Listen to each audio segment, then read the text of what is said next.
लेकिन हमें सोचना होगा कि 75 साल के बाद देश आज़ाद हो चुका है और इन 75 सालों में हमने क्या किया है। जब देश में 20 करोड़ लोग भूखे सोते हैं, जब देश का किसान आत्महत्या करता है, जब इस देश में सरकारी अस्पताल में इमरजेंसी में 5 रुपए की पर्ची न कटाने की वजह से कोई व्यक्ति दम तोड़ देता है, हमें सोचना होगा कि इस देश में सरकारी अस्पताल में एक प्रेग्नेंट लेडी बच्चे की डिलीवरी कर देती है क्योंकि वहां पर गायनेकोलॉजिस्ट नहीं होती, कोई भी महिलाओं की डॉक्टर नहीं होती।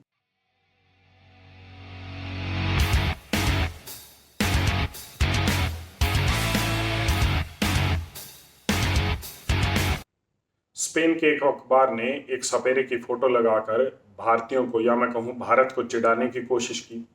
वहीं दूसरी ओर आईएमएफ तारीफ कर रहा है कि पूरी दुनिया को भारत से कुछ सीखना चाहिए। तो ये कैसे संभव है? मतलब दोनों तरीके की बातें।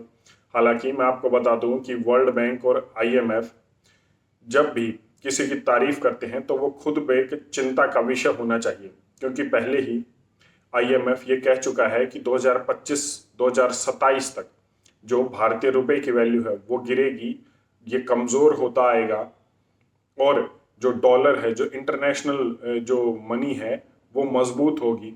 अब ये कब तक होगी, इस पर हमारी फाइनेंस मिनिस्टर पहले ही बात कर चुकी हैं कि रुपया नहीं गिर रहा है, वो कमजोर नहीं हो रहा है, डॉलर मजबूत हो रहा है। अब इन दोनों में फर्क क्या है ये मुझे अभी तक नहीं पता चला। आपको पता चला होगा तो आप कमेंट करके जरूर बताइएगा। खैर छोड़िए, मैं आपको बता दूं कि वर्ल्ड बैंक और आईएमएफ से हमें सीखने की जरूरत है, क्योंकि जिन देशों की तारीफ या जिन देशों की मदद वर्ल्ड बैंक और आईएमएफ ने की है उनके क्या हालात हैं, हमें देख लेने चाहिए। खैर छोड़िए, अभी जिस पर बात की है और इससे हमें एक बार क्या सीखना चाहिए, क्योंकि ये एक बहुत क्रिटिकल सिचुएशन है। अभी नितिन गडकरी जो सरकार के मंत्री हैं उन्होंने खुद कहा था कि हम एक दो भारत में रह रहे हैं, उस पर भी मैं बात करूंगा। तो अभी जो एक ग्लोबल हंगर इंडेक्स की एक जो रिपोर्ट आई है उसमें 121 देशों में हमारा 107वां नंबर है, 107 रैंक पर है, और हमें कहीं ना कहीं सोचने की जरूरत है। हालांकि अगर मैं आपको बताऊं कि ये जो ग्लोबल हंगर इंडेक्स की जो रिपोर्ट है ये न तो यूनाइटेड नेशंस देता है, ना ही कोई एक ऑफिशियल संस्था देती है। ये दो एनजीओ हैं जो इस रिपोर्ट को तैयार करते हैं, और मैं बता दूं कि एनजीओज कभी भी अनबायस्ड नहीं हो सकते। सरकार ने इसका विरोध किया है कि ये जो ग्लोबल हंगर इंडेक्स है ये ठीक नहीं है। और मैं आपको बता दूं, कंसर्न वर्ल्ड वाइड और वेल्थ हंगर लाइफ, ये दो एनजीओज हैं जो ग्लोबल हंगर इंडेक्स की रिपोर्ट देते हैं, और इसमें चाइल्ड मोर्टेलिटी, चाइल्ड स्टंटिंग, माल न्यूट्रिशन, वेस्टिंग पर, चाइल्ड वेस्टिंग पर, इन 4 टॉपिक्स पर वो स्टडी करके ये रिपोर्ट तैयार करते हैं। अब सरकार ने झुठला दिया है, ठीक है। अब इसका जो दिक्कत है, ये जो एनजीओज हैं इन्होंने जो रिपोर्ट तैयार की है वो तैयार की है कि भारत जैसे देश में 130 करोड़ जहां जनसंख्या है वहां पर सैंपल साइज सोचिए इन्होंने कितना लिया होगा।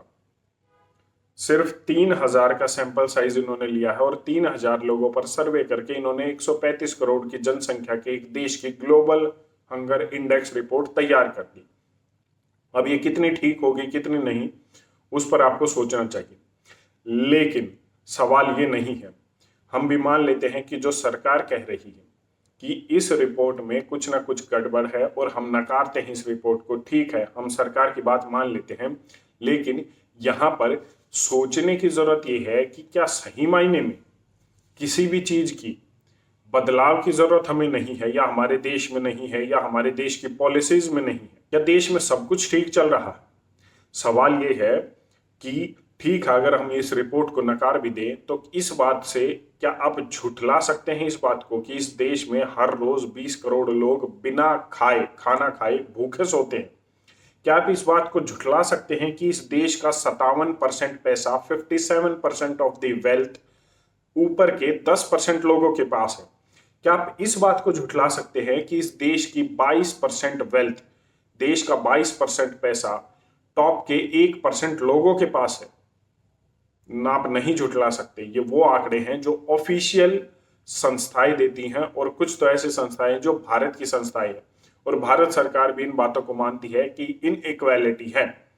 अभी जो खुद सरकार के मंत्री हैं उन्होंने खुद कहा कि इस देश में हाईवेज हैं, मॉल्स हैं, इस देश में विकास हो रहा है, लेकिन इस देश का दूसरा चेहरा ये भी है कि इस देश में किसान आत्महत्या कर रहा है, इस देश में 20 करोड़ लोग हर रोज भूखे सोते हैं, इस देश में भुखमरी है, इस देश में बेरोजगारी है। इन बातों से एक सरकार का मंत्री सहमति जता रहा है। अब आप कहेंगे कि हम डेवलपिंग कंट्री से डेवलप्ड कंट्री की तरफ जा रहे हैं, तो ये चीजें होना आम बात है। मैं भी एग्री करता हूं कि जब देश विकासशील से विकसित हो रहा हो, अमेरिका में भी कभी ये हालात रहे होंगे, ठीक है रहे होंगे, कुछ बातों को आप अवॉइड कर सकते हैं, कुछ बातों को आप नजरअंदाज कर सकते हैं। अगर आपके घर की गली नहीं बनी है, आपके शहर का हाईवे नहीं बना है, तो ठीक है आप नजरअंदाज कर सकते हैं, लेकिन हमें सोचना होगा कि 75 साल के बाद देश आजाद हो चुका है और इन 75 सालों में हमने क्या किया है। जब देश में 20 करोड़ लोग भूखे सोते हैं, जब देश का किसान आत्महत्या करता है, जब इस देश में सरकारी अस्पताल में इमरजेंसी में 5 रुपए की पर्ची न कटाने की वजह से कोई व्यक्ति दम तोड़ देता है। हमें सोचना होगा कि इस देश में सरकारी अस्पताल में एक प्रेग्नेंट लेडी बच्चे की डिलीवरी कर देती है क्योंकि वहां पर गायनेकोलॉजिस्ट नहीं होती, कोई भी महिलाओं की डॉक्टर नहीं होती। हमें इन सब चीजों पर सोचना होगा क्योंकि ये वो चीजें हैं जो कभी भी नजरअंदाज नहीं की जा सकती। सरकार कहती है ग्लोबल हंगर इंडेक्स रिपोर्ट को हम नहीं मानते, ठीक है, हम भी सरकार की बात से सहमति जता देते हैं, लेकिन आप इन सब चीजों को जो अभी मैंने आपको बताई, आप उन सब चीजों को कैसे नजरअंदाज कर सकते हैं जब देश को आजाद हुए 75 साल हो चुके हैं। और क्या इन सब के बाद भी आपको नहीं लगता कि इस देश में कुछ पॉलिसीज का बदलाव होना चाहिए, इस देश में नीतियों का कुछ बदलाव होना चाहिए? और क्या सही मायने में कुछ बदलाव जरूरी है, क्योंकि कुछ तो गलत हो रहा है। और यकीन मानिए अगर आपको इन सब के बाद भी ये नहीं लगता कि इस देश में कुछ न कुछ, या मैं कुछ कहूँ कुछ बड़े बदलाव की जरूरत है, तो आपको राजनीति में चले जाना चाहिए अगर अभी तक आप सक्रिय नहीं हैं, क्योंकि आप एक अच्छे नेता हो सकते हैं। विरोध भी होना चाहिए और समर्थन भी होना चाहिए। गलत का विरोध, सही का समर्थन, तभी देश या देशवासी प्रगति कर सकते हैं और जो गलत हो रहा है हम उसके लिए कुछ ना कुछ ठीक कर सकते हैं। क्योंकि ऐसा न हो कि जिस तरीके से कंट्रोल बढ़ रहा है, जिस तरीके से पॉलिसीज बदल रही हैं, सरकार आपके लिए बदल रही है, तो आपके पास तो समय है आवाज उठाने का, विरोध करने का, लेकिन हो सकता है कि आपकी नस्लों के पास ये राइट ही ना हो, ये अधिकार ही ना हो कि उनके साथ बेशक गलत हो तो गलत ही चलता रहने दीजिए, उन्हें अब अधिकार नहीं है। तो वो समय आने से पहले मुझे लगता है कि आपको कुंभकर्ण की नींद से जागना चाहिए, ताकि आप अपने लिए कुछ गलत हो रहे चीजों पर आवाज उठा सके और उन्हें ठीक कर सके, सिस्टम को कुछ हद तक ठीक कर सके। आप इस पर अपनी क्या राय रखते हैं एक बार कमेंट करके जरूर बताएं। धन्यवाद। जय।